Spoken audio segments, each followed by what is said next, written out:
Hello. So I just harvested a cantaloupe, got the seeds out. I wanted to show you how to separate the seeds from the pulp so you can save seeds for next year. This is a really good cantaloupe, so I'd love to have these seeds growing next year.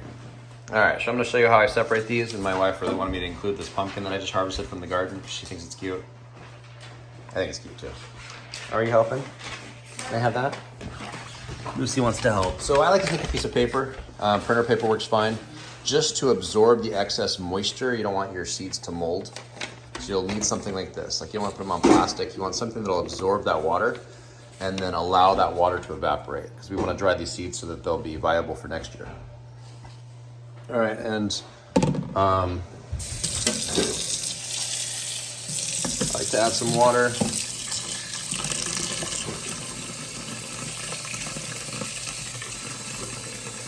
Just so that I can separate the pulp from the seeds.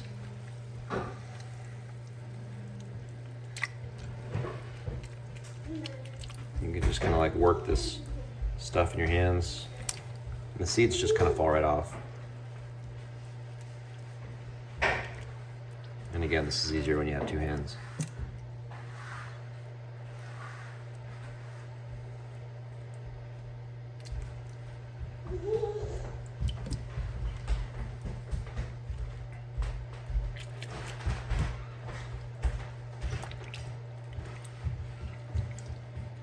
Very similar process for pumpkins as well. Except obviously the seeds are bigger and they're pumpkin seeds.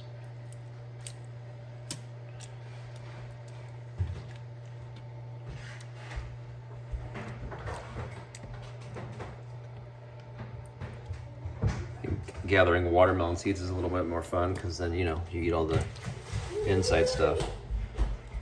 Whereas most people don't really like eating this stuff. It doesn't taste bad, it just has a weird texture and most people don't like it. And as you can see, there's most of my seeds. All right, from there I'll just strain it and then I'll put it on a piece of paper. I'll show you that in a moment. All right, I hope I don't miss the strainer.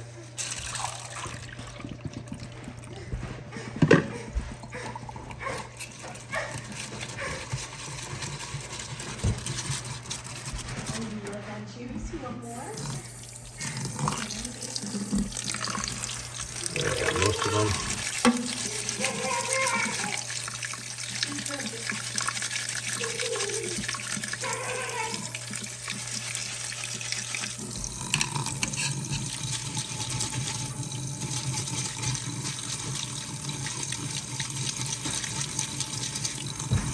You just want to try to remove most of that pulp. That pulp is going to hold on to moisture, and anything that holds on to moisture is going to cause mold. And then if you get mold on your seeds, of course, it ruins them and then they're not viable next year.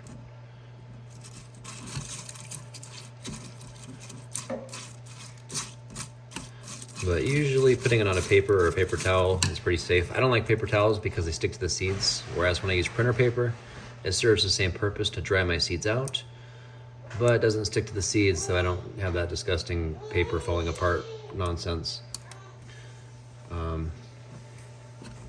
So I prefer printer paper.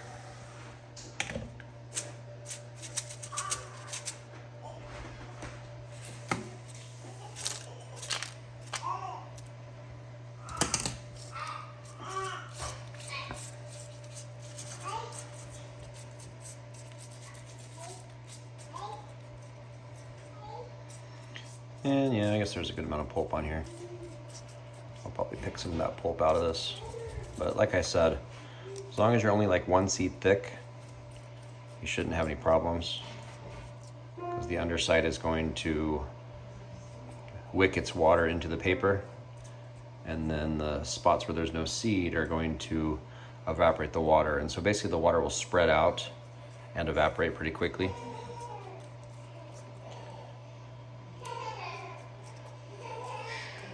And put this on a wire rack. I have some plastic tote tops that I put these onto in my basement, and I have a dehumidifier in my basement that keeps the moisture level below a certain amount. I'm running it at 60% right now because I'm rooting some blackberry cuttings that I talked about in another video.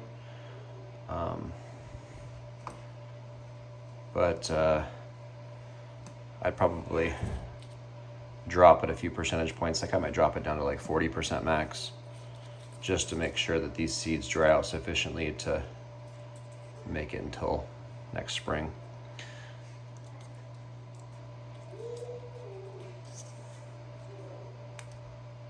All right, that should be good.